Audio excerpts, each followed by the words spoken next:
begin with the line, still consciousness was hidden in nature's womb.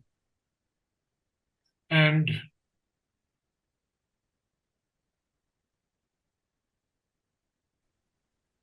unfelt was the bliss whose rapture dreamed the worlds. So in this area, this plane of consciousness, plane of existence in this little life, we see that consciousness is hidden in the womb of nature.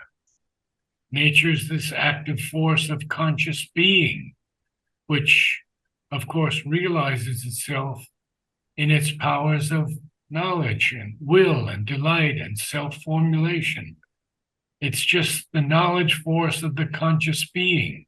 But the bliss whose rapture dreamed the worlds was unfelt. Not yet for them. Being was an inert substance driven by force. And what else do we see? We see that there's so much on force that we could share, but we go through the lines first. At first was only an etheric space. Its huge vibrations circled round and round, housing some unconceived initiative, upheld by a supreme original breath, expansion and contraction's mystic act created touch and friction in the void. Into abstract emptiness brought clash and clasp. Parent of an expanding universe in a matrix of disintegrating force, by spending, it conserved an endless sum. Oh, this extraordinary definition here, description here of this being. So we see that the bliss whose rapture dreamed the worlds, plural worlds, was unfelt. And this bliss is the original delight of existence, because Sri Aurobindo has capitalized it here.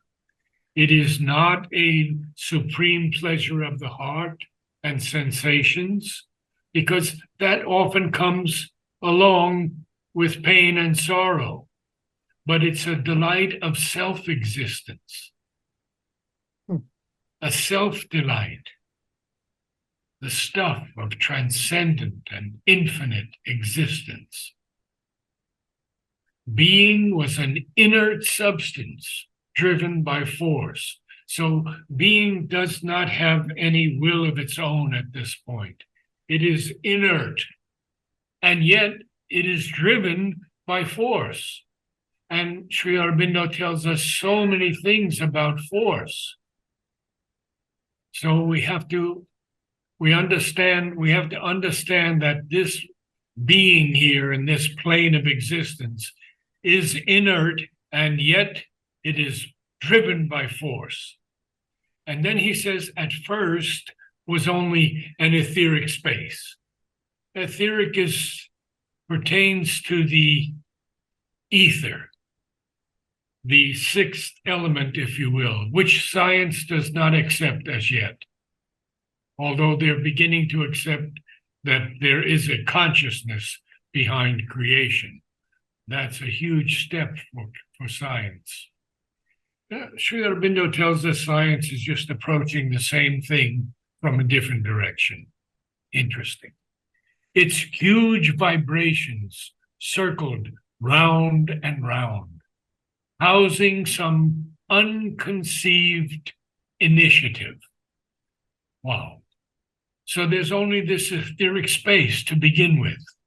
And these vibrations are circling round and round, they're housing, they're actually holding up some unconceived initiative.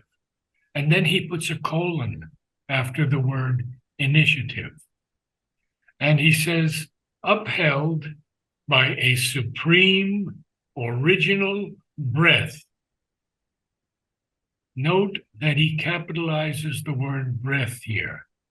And whenever I would talk with Nolini about Savitri, he would always tell me, and others don't agree with this, by the way, but Nolini would tell me, and I accept him fully, that when Sri Aurobindo takes the decision to capitalize a word, it is the ultimate of that word. It has within it everything. So this original breath is, we've seen paintings of this in the 1800s and 1900s of the breath pouring out from the divine. The original breath that's housing an unconceived initiative, expansion and contractions, mystic act. Because there is always expansion and contraction, we could almost say as twins. Touch and friction in the void, those moments of expansion and contraction, which are a mystic act, no doubt. Created touch and friction in the void, in the emptiness. And therefore, into abstract emptiness. Abstract emptiness. Now, that is a word that the dictionary often defines as withdrawn or separated from matter or from material embodiment. It could also be from practice or particular examples. It's sort of theoretical. Into abstract emptiness, brought clash and clasp. Parent of an expanding universe in a matrix of disintegrating force, by spending it conserved an endless sum. Here is something that is so far beyond our comprehension that we just have to take it into our hearts and minds and allow it to, we can even say, percolate there. Allow it to impress us. And the more, Mother says, that we read Savitri, the more that these very, very complex things are mentioned, they'll become understandable to us. Because now we're getting into a very, very powerful section here. And this is extremely scientific and occult. So let's go on with it. On the hearth of space, it kindled a viewless fire. You see, here's again the paradox that Sri Aurobindo always puts before us, because it will help us in time to understand without the mind's thinking it knows everything. How can there be a fire that is viewless? On the hearth of space, it kindled a viewless fire, that scattering worlds, as one might scatter seeds, whirled out the luminous order of the stars. Oh, in Book 1, Canto 1, we heard so much about this creation of dawn, the creation of the world. And so now we see that this matrix, this substance, this situation, this environment in which something has its origin or takes form or is enclosed, It's a matrix of disintegrating force. And it's also a parent of an expanding universe. So again, we see expansion and disintegration. By spending, it conserved an endless sum. On the hearth of space, beautiful, beautiful line, the hearth of space. We know what a hearth is. And we build a fire on a hearth. And we build it from very small pieces of what we call kindling to get the flame started. And so on the hearth of space, it kindled a viewless fire. Every word Sri Aurobindo uses is the exact word. It is not only mystical and mantric, but it's also divine music.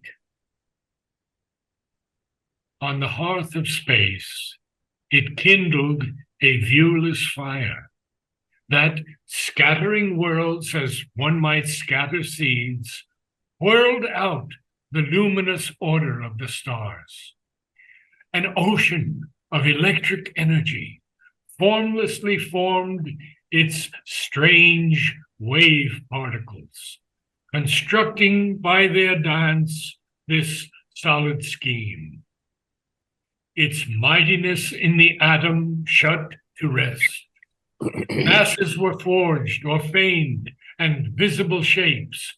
Light flung the photon's swift, revealing spark, and showed in the minuteness of its flash, imaged this cosmos of apparent things. A lot to look at here. We see that this ocean of electric energy has formlessly formed its strange wave particles. I think we should define wave particles here. It's the properties of photons and subatomic particles to exhibit properties of both waves and particles. Wave-particle duality is an important part of quantum mechanics. Postulate of quantum mechanics postulate that all particles exhibit both waves and particles. Sri Aurobindo is so far ahead of science on this. Form an ocean no less, of electric energy, formlessly formed its strange wave particles, constructing by their dance this solid scheme. Its mightiness in the atom shut to rest. Masses were forged or feigned, and visible shapes. Light flung the photon's swift, revealing spark, and showed in the minuteness of its flash, imaged this cosmos of apparent things. Well, this would need a scientist's understanding of everything Sri Aurobindo says. He uses the word dance, constructing by their dance, that movement that is so elegant, that is so graceful, that is so perfect, that is so, what shall I say, transcendent. Constructed this solid scheme. And even the mightiness in the atom shut to rest. Masses were forged or feigned, interesting word, and visible shapes. So we're seeing that this is not exactly, what shall we say, something totally formulated with a fixed and inevitable form. And then he says, light flung the photon's swift, revealing spark. The photon is a quantum of electromagnetic energy. It's regarded as a discrete particle having zero mass, no electric charge, and an indefinitely long lifetime. Interesting. So light flings this swift revealing spark of the photon and shows in the minuteness of its flash, imaged, of course, imaged this cosmos of apparent things. Things that we think are apparent, but obviously we see that this formation of the luminous order of the stars, of the scattering worlds, of this ocean of electric energy, these wave particles that are formlessly formed and construct by their dance this solid scheme. And what else has happened now? Its mightiness, the scheme's mightiness in the atom shut to rest. And yet we have this word, the riven invisible atom, in another line of Savitri, the riven invisible atom. So we see that masses were formed through this extraordinary force that he speaks to us about, this parent of an expanding universe, this matrix of disintegrating force that spends, and yet by spending, conserves an endless sum. By the way, Mother tells us that if we give our money to the divine, we will have more than we would have if we held it in a savings account or something like that. Interesting thing. Now, thus has been made this real, impossible world. Again, paradoxical statement. An obvious miracle or convincing show. Again, Sri Aurobindo is giving us these statements that seem, well, we're going to find out as we read further, but something could be an obvious miracle or it could be a convincing show. And yet it's a real but impossible world. Thus has been made this real, impossible world. And then there's a full stop after the word show. Or so it seems to man's audacious mind, who seats his thought as the arbiter of truth, his personal vision as impersonal fact, as witness of an objective world, his erring sense, and his instrument's artifice. Oh, thus has been made this real, impossible world. A world where science cannot even tell us what electricity is. It can tell us how it works, but it cannot tell us what it is. So we're living in a real but impossible world. And it's an obvious miracle or it's a convincing show to man. Or so it seems to man's audacious mind, audacious, insolent, brazen, defiant, bold, daring, audacious mind, who seats his thought as the arbiter of truth. An arbiter is one who is empowered to decide matters at issue, like a judge. And it has the whole or absolute power of judging or determining.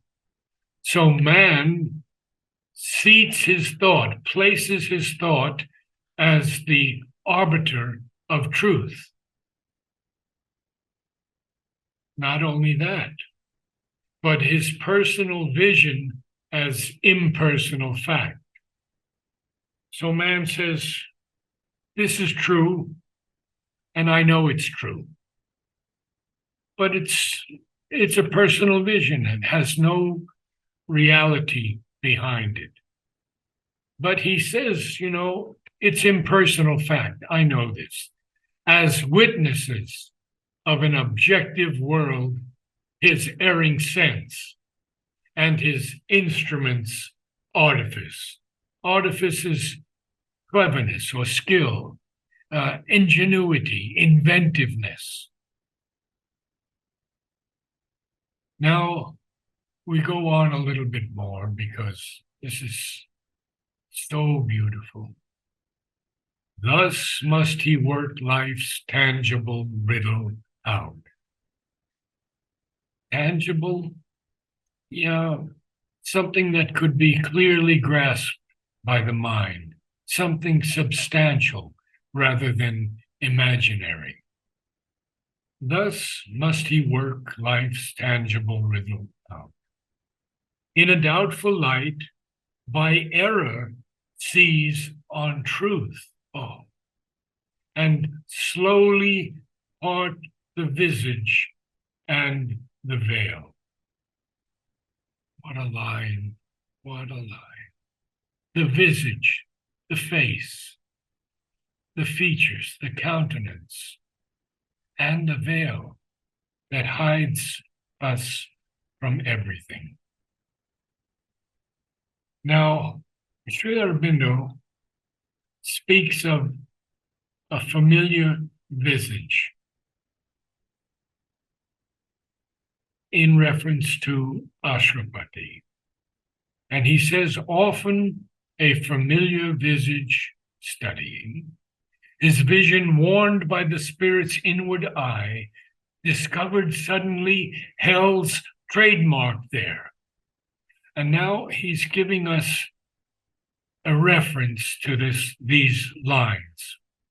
It is a reference to the beings met in the vital world that seem like human beings, but if one looks closely, they are seen to be hostiles, often assuming the appearance of a familiar face. They try to tempt or attack by surprise and betray the stamp of their origin. There is also a hint that on earth, too, they take up human bodies or possess them for their own purpose. All right.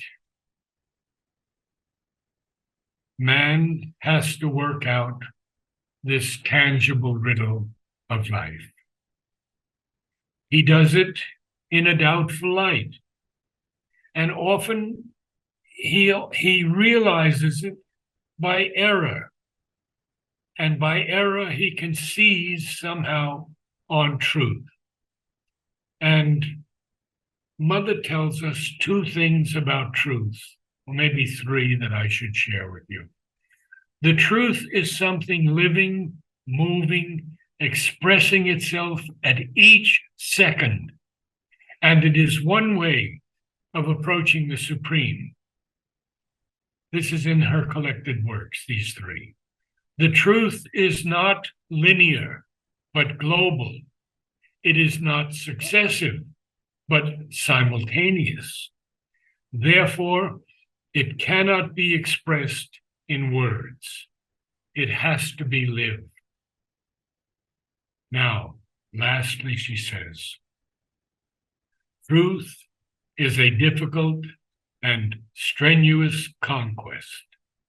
One must be a real warrior to make this conquest, a warrior who fears nothing, neither enemies nor death, for with or against everybody, with or without a body, the struggle continues and will end by victory. Oh, this last line has always been something that almost shakes me. For with or against everybody, with or without a body, the struggle continues and will end by victory, and slowly part the visage and the veil. Or else, forlorn of faith in mind and sense. I have to go to the next page, excuse me.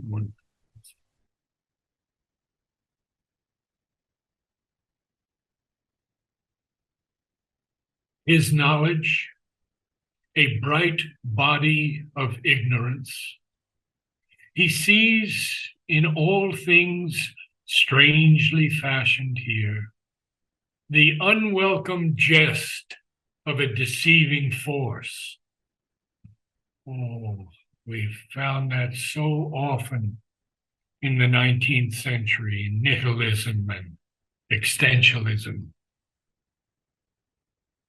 A parable of Maya and her might. Now, this is what man sees. Sri Aurobindo gives us a very different definition of Maya, and I will share that with you. But let's first go to these lines. His knowledge is what? A bright body of ignorance. And therefore, he sees in all things strangely fashioned here the unwelcome jest of a deceiving force. And Sri Aurobindo, of course, tells us that force is nothing but the power of being in motion. That's from the hymns to the mystic fire. And in his letters on yoga, he tells a disciple, force is the essential Shakti. Energy is the working drive of the force, its active dynamism. Power is the capacity born of the force. And we see that he has capitalized the word force. Again, the ultimate. His knowledge, man's knowledge, a bright body of ignorance. He sees in all things strangely fashioned here the unwelcome jest, a joke of a deceiving force, a parable of Maya and her might. We can say that the general Buddhistic philosophy sees this world as illusion and therefore escapes from it. Whereas Sri Aurobindo is the first to tell us that's only a stage. And he went through some of these stages himself in his own growth and progress. So what is Maya? In the Life Divine, he tells us, Maya in its original sense meant a comprehending and containing consciousness, capable of embracing, measuring, and limiting, and therefore formative.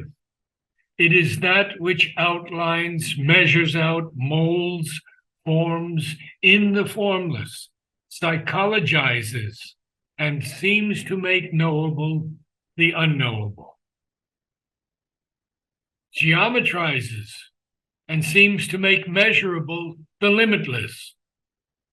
Then he says here, later the word came from its original sense of knowledge, skill, intelligence, to acquire a pejorative sense of cunning, fraud, or illusion. And it is in the figure of an enchantment or illusion that it is used by the philosophical systems. And one more, so we understand truly Maya. Maya is the supreme and universal consciousness and force of the eternal and infinite, and being by its very nature unbound and illimitable, it can put forth many states of consciousness at a time, many dispositions of its force, without ceasing to be the same consciousness force forever. It is at once transcendental, universal, and individual. It is the supreme supracosmic being that is aware of itself as all being, as the cosmic self, as the consciousness force of cosmic nature, and at the same time experiences itself as the individual being and consciousness in all existences. Well, now I have to ask someone to read all of this. Do I have any volunteers? Can I read, Narad? You can read. Yes, certainly. Be wonderful. And read fairly slowly, please. Okay. Still consciousness was hidden in nature's womb. Unfelt was the bliss whose rapture dreamed the worlds. Being was an inert substance driven by force. At first was only an etheric space.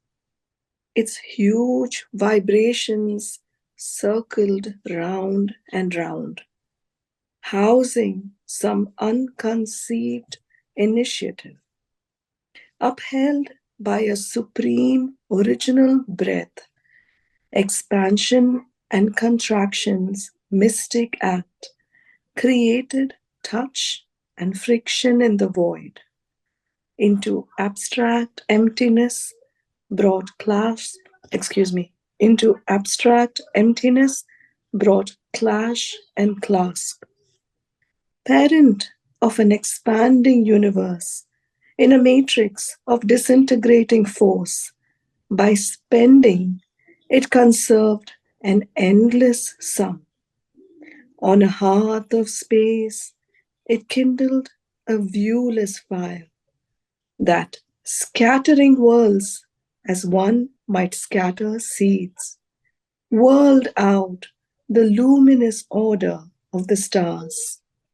An ocean of electric energy formlessly formed its strange wave particles, constructing by their dance this solid scheme. Its mightiness in the atom shut to rest. Masses were forged of feigned and visible shapes.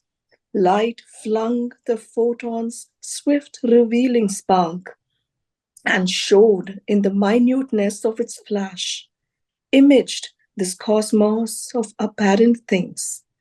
Thus has been made this real, impossible world, an obvious miracle or convincing show.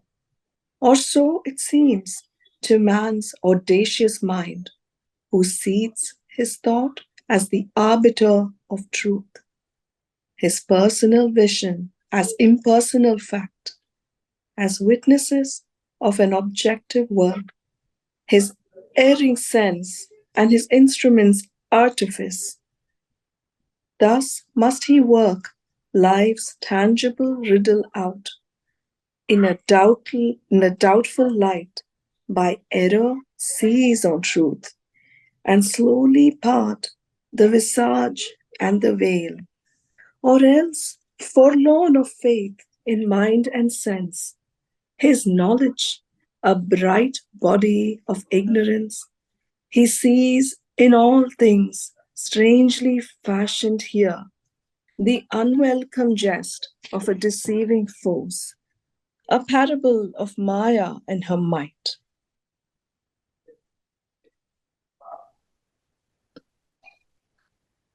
I must say that was a wonderful reading. Very, very beautiful. And Uh, who read last week? Can you tell me his name? Does anyone remember? Yeah, it was me, Narad. Nilay. Can I hear louder, please? This is Nilay, Narad. I had read it last week. I'm not getting your name. Nilay. Nile. Okay, Yes. wonderful. Well, Nile, you also read very beautifully, and Ashwini also in a very difficult passage. And thank you all for attending. We will continue this extraordinary passage next week.